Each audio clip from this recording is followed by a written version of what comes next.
Hey Sagittarius, how's it going? This is your forecast for May 2017.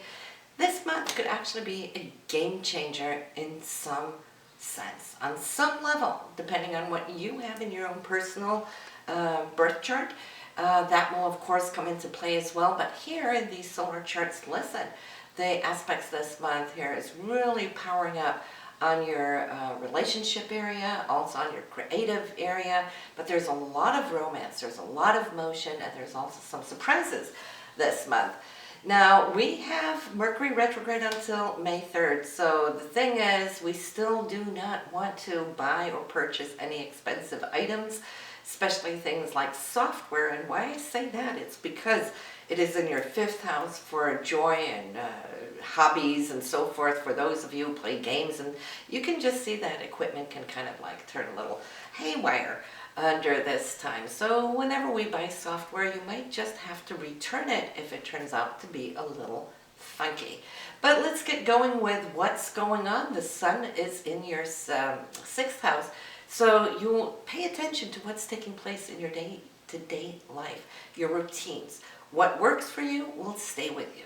Whatever has been absorbing, stealing your time, well, then I see you kind of eradicating that so that you can work more efficiently, not just here and now, but you're setting yourself up for what is coming up over the next 12 months, right? So every once in a while, we get that extra kick from the universe to get things reset. That is what the sun is doing here, as well as the 6th house has to do with health. So you might be looking at health and health-related problems, issues, or getting on a diet, or perhaps it's just a tune-up, whatever. It's like the foods we eat that nurture us. But right? The new moon this month, Sagittarius, for you is going to be in the 7th house for love and relationship.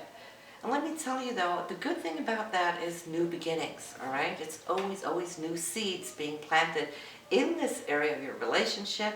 And also we have Mars there. So we were talking about Venus being a very romantic month for you right now. Mars is in your 7th house for long-term partnerships.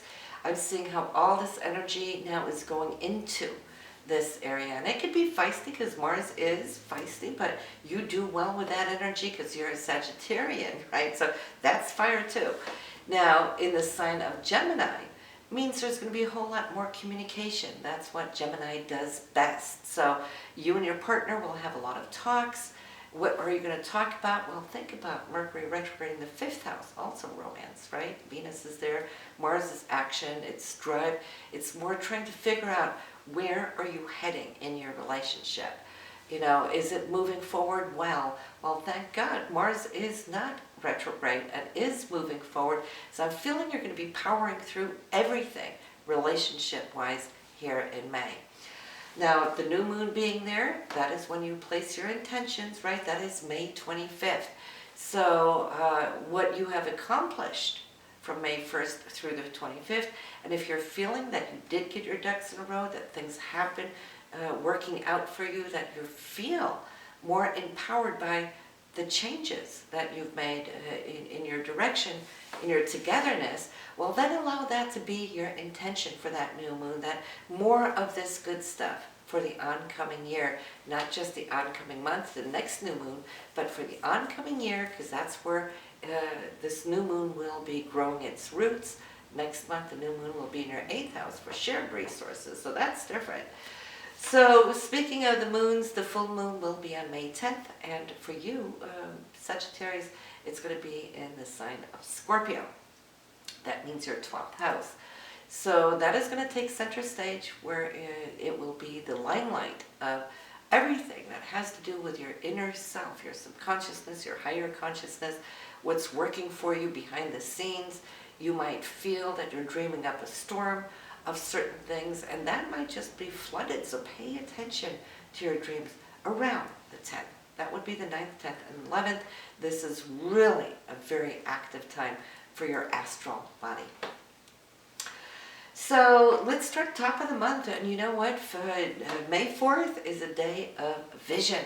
The Sun and Neptune, they are sextiling, doing the dance, and see, we can have creative thoughts, and it's simple a thought, right? But when we have vision, we see the whole picture. And that says more than 1,000 words. So this vision can be extremely strong, and I'd say pay attention to it. You may not be able to act upon it right away, but don't let it just come and go and throw it to the wind, because this has power later in the month. You'll be able to pick it up and go somewhere with it.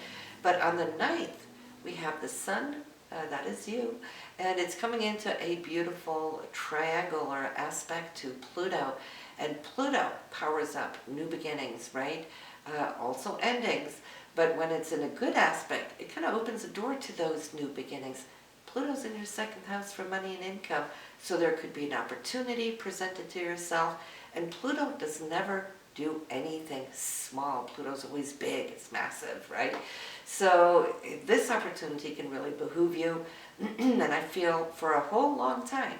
So it could actually be quite the game changer. On the 10th, we have Mercury and Uranus. That is communication. There's a surprise event in it. I feel it can liberate, free you up, whatever this news is. And I feel it kind of ties together with that Sun-Pluto aspect, because they're coming in back to back within just a few hours. So this news might be very surprising to you, liberating, joyful. Uranus for you is in your 5th house for creativity, so I guess that is where the door is going to open through whatever money aspects, which can allow you now to more so focus on hobbies and pleasures and so forth. Now on the 11th, mind you, there might be a little setback or a disappointment. Don't let it get to you. This is Mars and Neptune. Mars is action, Neptune is your vision, and think about Neptune ruling water and the ocean. Try to hold water in your hand, right? It's there for a moment, but then it can seep through your fingers. When Mars is square Neptune, that is exactly how it feels. It's like the goal is so close, oops, it slipped. So there's some news, some action on this day where you're feeling that maybe you have a date that's been stood up or whatnot. But let me tell you though, you're going to fix it on the very same day, because why? You have Mercury, your communication, and Saturn working perfectly, and I mean perfectly together, where I feel that you're going to get everything set back on board. So maybe it was a miscommunication or things weren't totally clear, because Neptune can be very muddy at times, right? That something didn't come together, but then you'll have a good grasp on it before the day is over. On the 12th, Mars, your action drive in your relationship area, it is so beautifully aligned to Jupiter. Now Jupiter is still retrograde and will be to June 10th, but Jupiter being in your 11th house for hopes and dreams, Jupiter is still generous even when she's retrograde, or he's retrograde. All right. And so it's still working for you, and Mars is now powering up towards those hopes and dreams, the goals. You could be affiliated maybe through some friendships, it could be groups and organizations, but let me tell you though, you and your partner, if you have one, will be mutually coming together for these new goals, these new dreams. And I think this too is coming in back to all the good news earlier in the month. On the 16th, Mercury's going to change signs, and we're leaving fiery Aries and we're moving into Taurus. This means that all of us, regardless of what sign we are, Mercury has 12 phases throughout the year. And so depending on which filter it's looking through, we become colored by it. And so when we're more Taurian-minded, means that we're more headstrong, we're bullish, we're wanting to really grab onto the things that we want, and we know what we want. We're going to be communicating whatever it is we want. So you'll see willpower really taking place after the 16th. On the 19th, great news again. This is Saturn and Uranus in a golden triangle. So even though Saturn is retrograde, Uranus is not, and Uranus brings forward these changes that we are apt to take in our life from time to time. Saturn's always looking out for the longevity of it, right? So it being retrograde, it could be that now in its retrograde is bringing you back to goals that you were having, hoping, and wishing for in the past. So here it's presenting itself, and then Uranus coming and kicking it into action. So I feel that this will directly affect you personally because Saturn is in your first house. Uranus is in that fifth house for love and relationships and all the fun things that we do, your hobbies and all those leisure, joyful, creative things. So from the 19th, I think you're going to be making choices as far as the changes that are opening up for you. Venus and Jupiter are there, so that has to do with love, but also with money, and where does the money go, and what do we choose? Do we choose this or that? Now, this is between your creative house and your hopes and dreams, and just be careful that you don't disperse yourself, scatter yourself too thin, so everything goes out all at once. Make wise decisions, because I'm feeling at this point, you're wanting both. You're wanting everything. Why? Well, maybe just because you can. Think about money coming in this month too, right? So we were talking about Gemini and diversified energy and your Mars going through this sign and in the sign of, or the house of relationships. The sun is moving now out of your day-to-day routine, focusing on relationships from here on out throughout the rest of the month. So we have both the sun and Mars now really working together, wanting to bring more quality, more focus, more togetherness with your significant other. And if you happen to be single, well, this would be a time for you, Sagittarius, where you could meet somebody, so don't sit at home, right? On the 25th, however, there might be a little problem in Lover's Lane, and that is Venus and Pluto. They're squaring up on each other. Sometimes it could be over money matters, because when Venus is running really well, we have love in our hearts, right? So that goes well. But when in the absence of love, if we're not feeling too happy with our partner, it reverts down to security, which again equals money at times. So there could be a situation where you're going to have to discuss, but it's a day where people, for the most part, are very short-tempered. It's like if you, for example, have been stuffing and just putting up with certain things, not really expressing it, well, this would be a time where it's all going to surface all at once, and it can come out a little fiery. Think about Pluto being a volcano. It's like something snapping, right?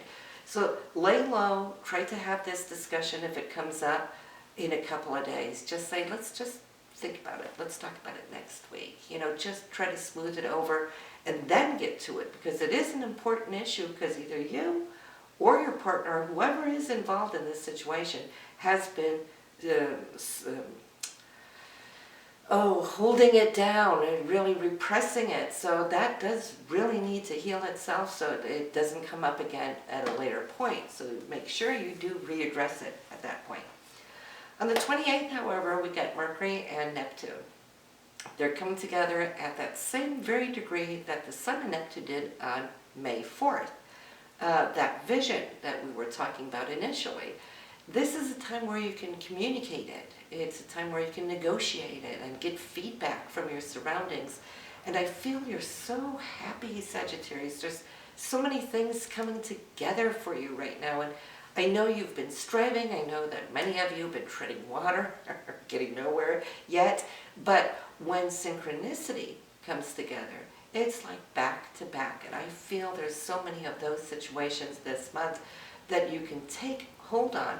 And not only do you have Mercury and Neptune now taking action on that vision, but we have Mars on the 31st, which is moving direct, and it is coming into a beautiful aspect with Uranus, which opens up the door where change is coming in, and not only presenting itself, because we can think about change with Mercury, right? But when we have Mars, then we're acting upon change, and things can happen really quickly. Boom, boom, boom, just like that, because Uranus does not procrastinate. When Uranus wants to do something, it's with lightning bolt speed, right? And since Mars is direct, well, where's this change going to come in? It's between you and your partner. The two of you together can come to some kind of agreement and move forward on some new level. And it is divine, because your communication right now is good, it's powerful.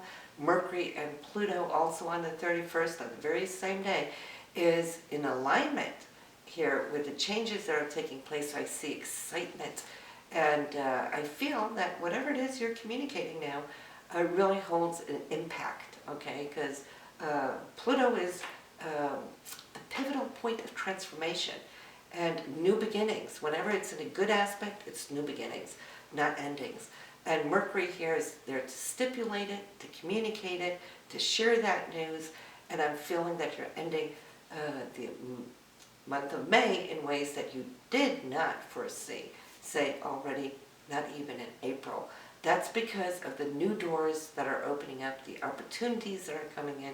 And if you're ready to put wind under your wings, this would be the time for it.